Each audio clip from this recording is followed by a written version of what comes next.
Hey friends, this is Meg at Chasing Retro, and today I am going to continue making these reinforced spines for the rain journals that I'm working on.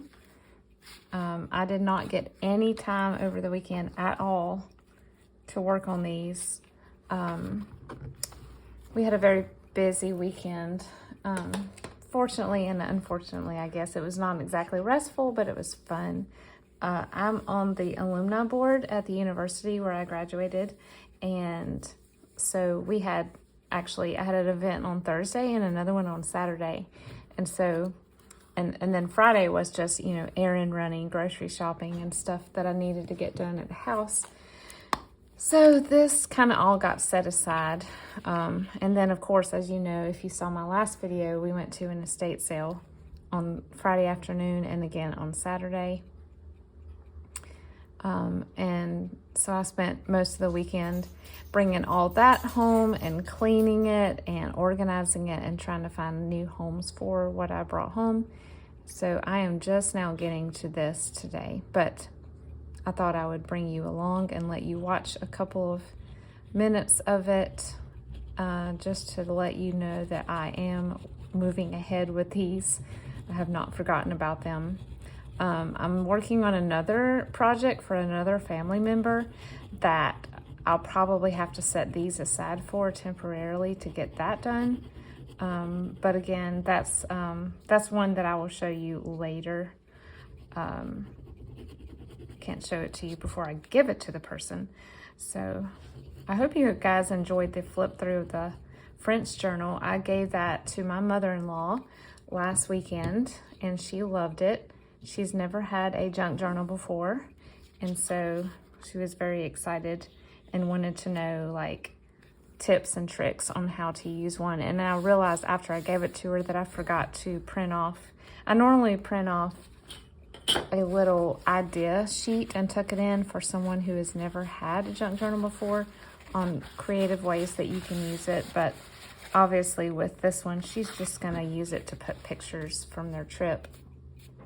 And I've included these little labels, so I showed her, you know, you can write on these and glue these down under the pictures. But I'll be curious to see how she uses it, and I know she'll show pictures to us after the trip, so I'll be curious to see what one of my junk journal looks like in action, I guess you could say, you know, actually being put to use.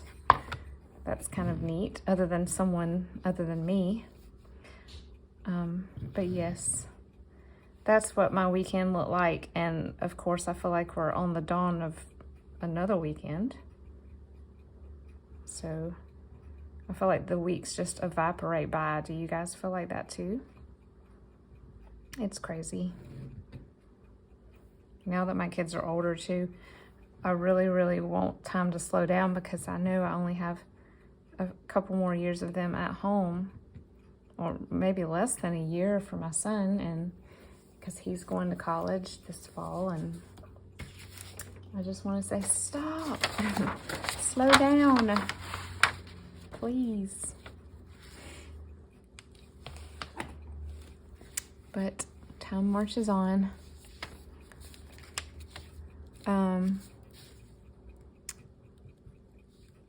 I asked some of y'all if you would be interested in me putting together a little bit of a grab bag, or just not really a grab bag. I would put pictures of what was inside, just a little assortment of lace for using in your journals, gathered from some of the laces that I got at this past estate sale, but also some of the other ones that I have in my stash. And a few of you expressed interest in that, so I'll see if I can get to work on that. That does require a lot of time, as you know, to measure and cut everything. And let me let my kitty cat through the door 1 second.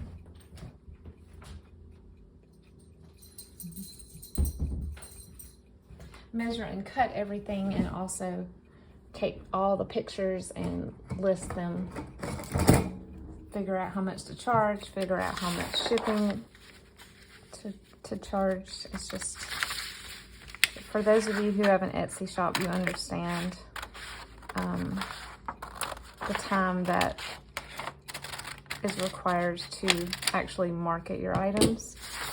And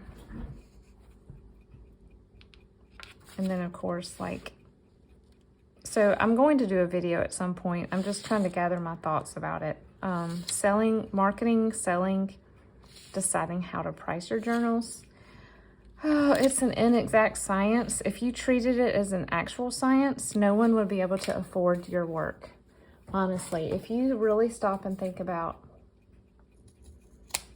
how much you spend on ephemera, which is not cheap, unless you're able to snag it at, you know, or it's given to you, or you found just this huge lot and everything inside ends up being pennies per item, but most of the time that's not the case.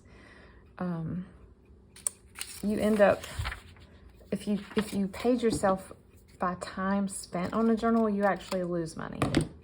And I know I'm a slow creator. I do take my time, and I don't just mass produce journals. I wish I was fast enough to do that, but I'm not. It probably takes me 3 weeks to finish a set. You know, if I do more than one at a time, it's 3 to 4 weeks. You know, a couple to maybe a little more hours per day, depending on how much time I have to sit down. So you really have to, you know who does a good video about this? Kitty Witty Papercraft. She's not really posting on YouTube anymore, but I think all of her videos are still up. She does a really good job explaining everything that goes into how to price your journals, and she priced hers when she was selling per hour, you know, how many hours she was spending, and the price sort of reflected that. I don't feel right doing that, and honestly, with today's economic landscape, I don't think that would be wise. It would be nice, but it's not going to happen. Most people are, my family included, we are cutting way back on things that are not necessities, and luxury items, which I consider a junk journal to be, is just that. It's a luxury item, and not in the top of the minds of people out there who are looking to buy a gift or some sort of a scrapbook to write in their daily activities or hopes and dreams or whatever people would use one for. They're just going to get a regular notebook, you know, because it serves the same purpose. Now, there are people out there who collect and who would buy a junk journal to sit on a shelf and enjoy, you know, for the artistic merits of it. But those people are, I'm grateful for them. I have a few people who have purchased from me who are collectors, and I'm so grateful. And I think that's so neat. How cool would it be to have like a china cabinet to display other people's handiwork like that? That's neat. But again, I feel like most everyone right now is trying to focus on things like groceries and gasoline and stuff. So I try to price my journals fairly to both me and my customer. Even if that means that they sit in the shop a little bit longer. If I were to charge, you know, $20 a journal, that's great. They're flying off the shelves and people are getting a really great journal at a great price. But it takes so much time away from other things, like, you know, sometimes it's like, instead of watching this TV show with my family, I'm going to sit in the next room and try to get this journal done. So it is really a sacrifice on my part, and it takes my, I was thinking about cutting that piece off if you saw, but I decided not to. Sacrifice on my time, my part, to get all of these done. And you know, you have you only have a certain number of hours in a day, so you have to decide, how am I going to spend it?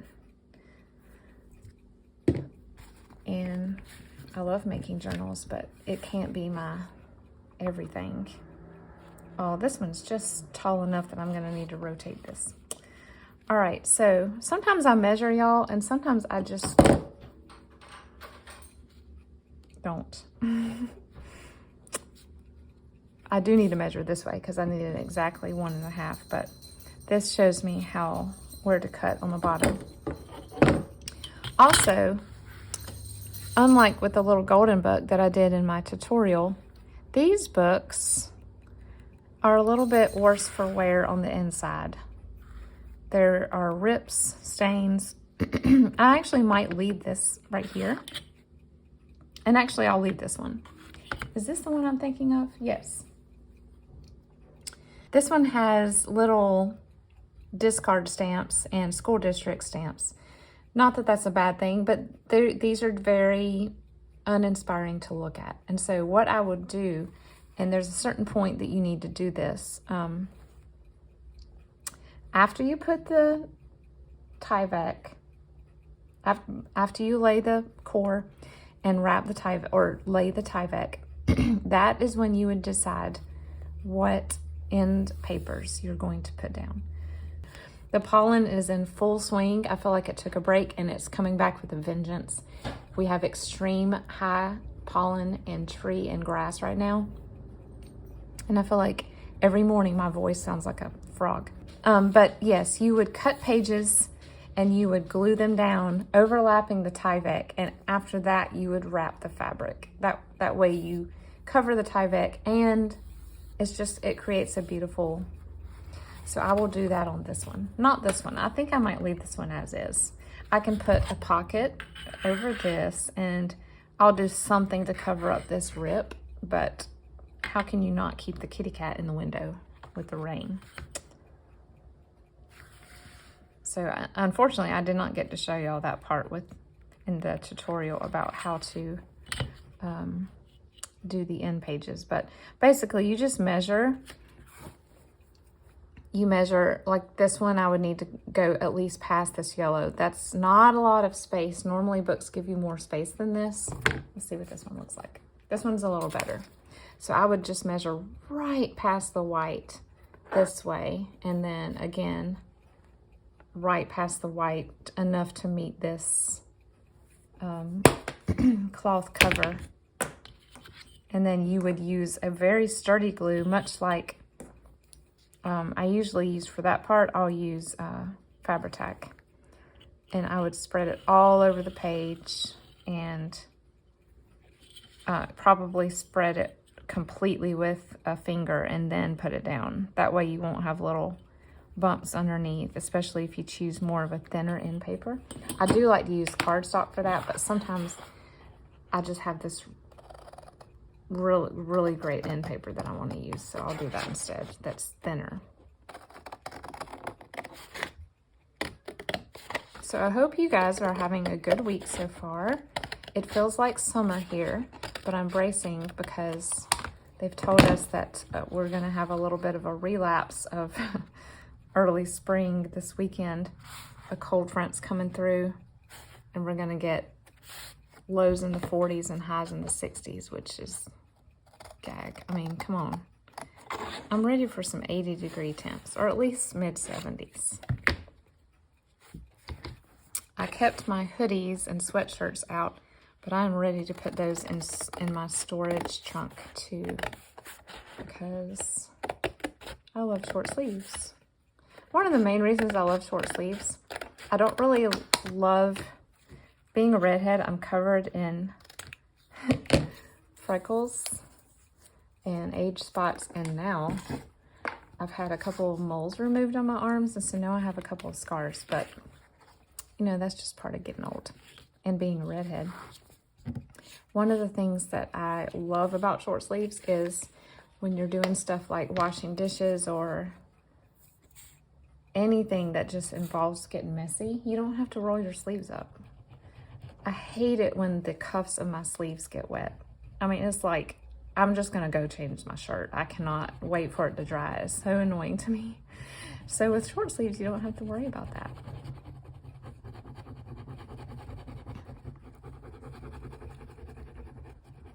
This is unusual for me. I normally don't do chatty type videos, but I decided that today, you know, my kids are working on their school and in their rooms, and I had about an hour of quiet up front, and I was like, I'm just gonna turn the camera on with no plan other than to get these spines built.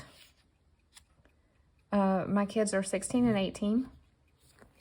I have a junior and a senior.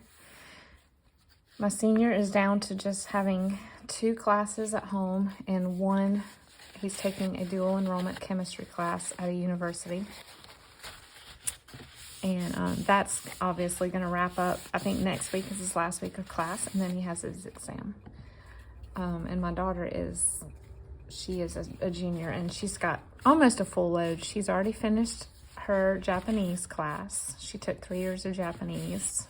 She loved it. She used Rocket Language. If any of y'all would like to learn a language, I recommend Rocket Language. We also used, my son used Fluenz. These are both websites. He did German with Fluenz, and I did that with him just because we got a free account with his, and oh my goodness, highly recommend them as well. These are not just for kids who homeschool. These are for if you just want to learn a language or if you need to learn for your business, for your job. They're just great. They're excellent. But anyway, she's done with Japanese. She's done with psychology, which was an elective. Now she just has her core classes. And then our last day of school is May 15th. And I am so excited, but not as much as they are. And then my son will graduate the first weekend in June. I cannot believe it. I feel like he just started kindergarten. If any of y'all have little ones, when they tell you that it flies by, they're not kidding. I literally feel like we just started school. And now I have one that's almost done. Crazy.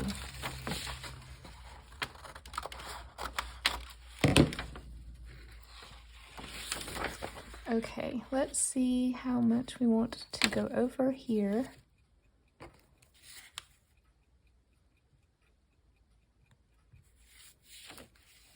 Okay, I'm gonna go ahead and, oops, I need to measure this first. Hello. Jumping ahead of myself today. Oh, my poor clock. It needs to be wound. It's struggling over there. That clock that you hear in the background, I think I've mentioned it before, it's a wall clock that was made by my husband's grandfather when he was alive. And it's pretty awesome. Most clocks you have to wind either every 5 days or 7 days. This one's, I think, a 10-day, which is good because I'm not real good about keeping up with the winding. My other one has already run down. I don't think I've wound it in over a week.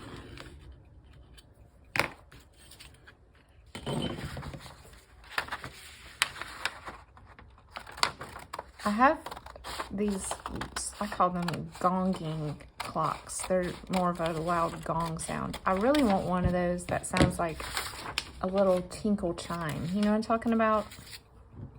I feel like when you watch old movies or shows, like when we watched the Victoria series on PBS, all the little clocks that you heard in the background were that kind of like tinkling sound. And I was like, oh, I've got to find one of those. And we also have a cuckoo clock, but I don't wind it very often because our cat despises it. I think it scares him. So we only wind that every now and then when I just really want to hear a cuckoo clock.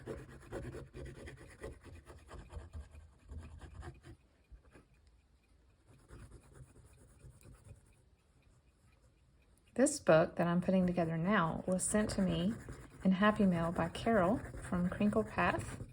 She was gracious enough to share one of her book covers with me when she heard that I was making rain journals. And that was so sweet of her. And this one is so fun. I love it. I think it's a reader.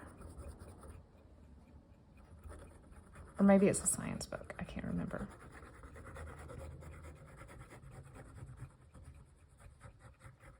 While I was, I put together, of course, my mother-in-law's journal, and I also put together some Happy Mail for a couple of people this week. And while I was going through all my stuff for that, I found like 4 or 5 more pictures of rain. Even though I had thought I had gone through everything, I was like, oh, how did I miss this? That's perfect.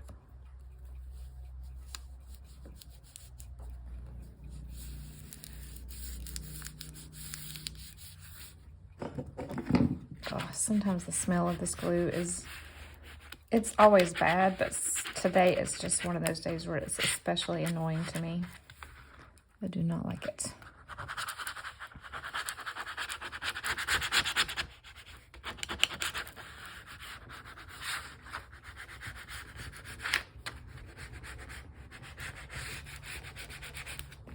All right, flip it over to make sure we don't need to slide anything. I do a little bit on that side.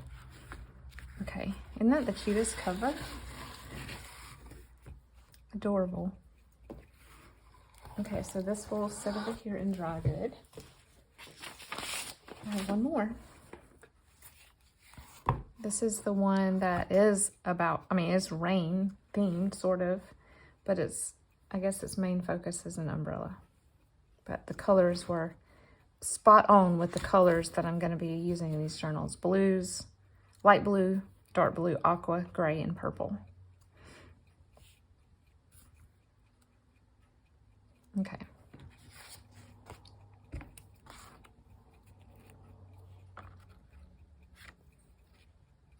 I'm going to have to rotate it because I cut too far on that one.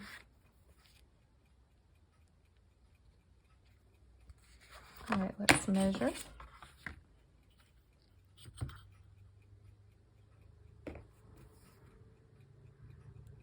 I put on Instagram a picture of some zinnia seed packets that I planted yesterday. I love to garden, but I wouldn't say that I don't have a green thumb, because I really have gotten better over the years. And my grandpa, when he was alive, he taught me a lot of what to do, and I remembered a lot of it, and practice makes perfect, right? But one thing I cannot do, except for zinnias, is start from seed. I have never been successful inside or outside. I tried indoor seed starting and of course direct sow. We have a bird here called brown nuthatch, and I swear I think they watch for me to go outside and plant seeds, because an hour later I'll look out my window and they're in the flower bed and they're digging, and I can see them pulling out and eating all the seeds I just put down. That happened last year with some sweet peas that I planted. But for some reason they don't really mind or don't bother the zinnias. So I planted some zinnias. Another great thing about zinnias is you can literally just go in your backyard and find a patch of brown dirt, or in our case, red clay, and sprinkle the seeds down and walk away. I did cover mine because of wind, and we're having some rain come in, but you probably don't even have to do that.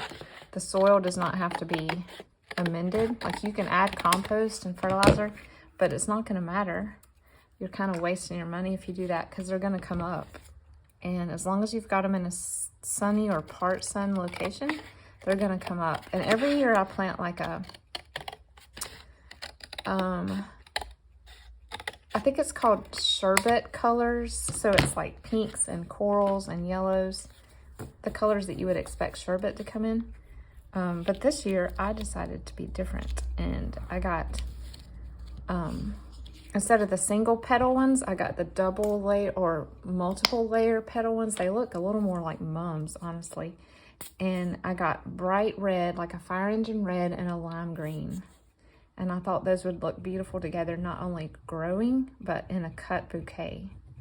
I love to cut zinnias and bring them inside and put them on my kitchen counter. So I'm excited about that. And also, a lot of the zinnias that I've gotten in the past were 60 days to bloom, but these were only 32 days to bloom. So maybe even by Mother's Day, I'll have some cut flowers. We'll see if the nuthatches don't decide that they want the seeds this year. Also, I love birds and I love feeding birds, and I have one of those shepherd's hooks, a double one and then a single one, and so I have 3 bird feeders next to each other in our backyard. And then a couple years ago, my dad, he built one of these for he and my mom, and I loved it so much he made me one. He made me a teeny tiny picnic table. It's literally like, it looks like one that you would use for Barbies if you used to play Barbies. It is a teeny tiny wooden picnic table, and I put seed on top of it, and then we just go back inside and watch, and the squirrels and the chipmunks will come over there, and sometimes they stand on the top of the table, but I'm serious, y'all. They sit on the benches, and they look like little humans sitting and eating at the table. It is so funny. We love it. It's our entertainment. I know we're easily entertained, are we? But I think it's so cute. But anyway, they like to eat birdseed. And so I'm like, you know what? If you're going to come in my yard and steal the seed out of the feeders, which they do, they'll kind of do all these acrobatic acts to get to the feeders.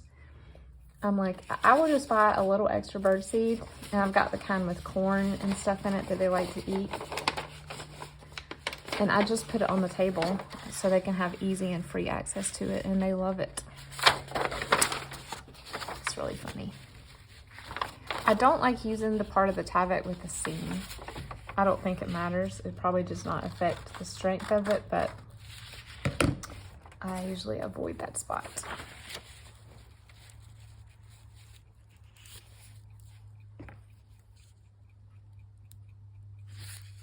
All right, there's my width line, and now I need my length line.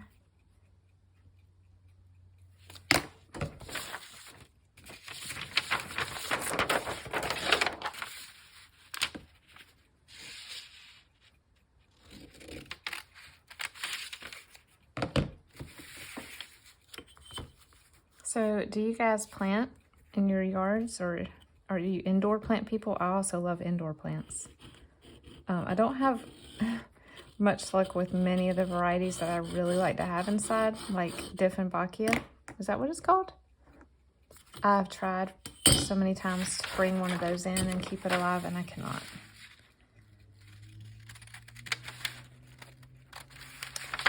But I do have spider plants. I love spider plants. And I got my first Swiss cheese Monstera last spring. I splurged and got one. Loving it, loving it. I'm so proud of myself. I've kept it alive for a year now, which is good. I mean, I need to do that to prove to my husband that it was worth the $16 or whatever I spent on it.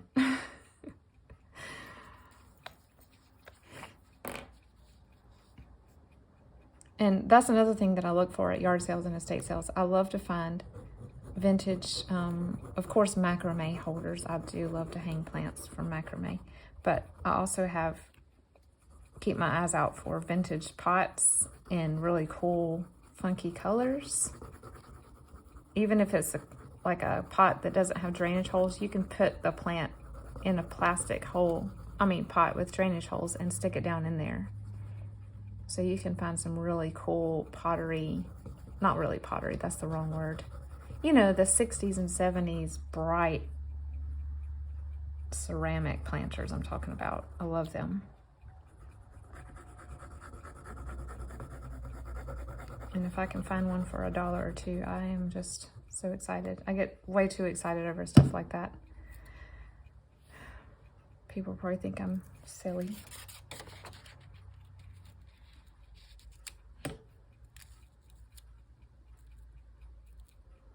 Okay. I think I cut this one a little shorter than the others, but that's fine. It'll still hold it okay. Either that or I placed it wrong. That's also a possibility.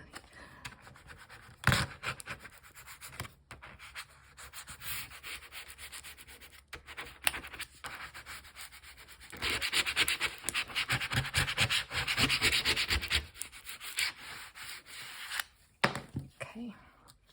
Yeah, I think I placed it a little to the right because now this piece is sticking up. That's fine. We can fix that.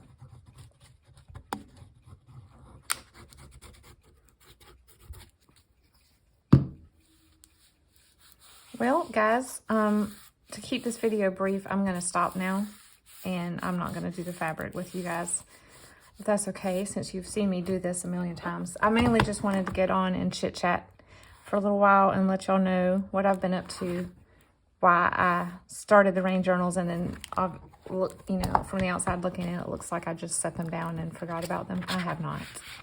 It's just been, I knew when I started them that I'd had a weekend coming up where I would have to devote a lot of my time, and I did. And this coming weekend is sort of 50-50.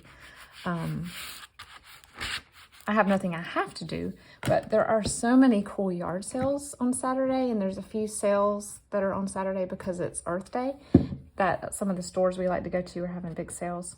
But the yard sales are kind of going to have to wait and see, because it looks like some of the weathermen are saying sunny until after lunch, and other ones are saying the whole day is going to be a washout. So we'll see. I really hope they get postponed and not canceled. We'll have to wait and see what happens. But let me know what kind of yard sale activity y'all are seeing where you are. I know it's warmer down here faster, so sometimes my friends up north will say, oh, I can't wait for yard sales to stop back. And I don't really realize how lucky I am that our yard sale season, I guess, officially starts in March. But anyway, thanks for joining me today as always. And I have listened to what you've said in the comments, both about the lace packets and also, I think it was Carol who asked me, Carol at Lily Rose Blue, she said, would you be interested in sharing with us your future journal plans? Because I'm always talking about it. Y'all know I do. I love talking about what I want to do in journal world, just because talking about it gets me excited about it. But I haven't officially showed y'all how I organize those thoughts and plans. And so I will try to do that very soon as well. But that'll be another video, another day. You guys have a wonderful afternoon, and I'll talk to you in the next one. Bye-bye.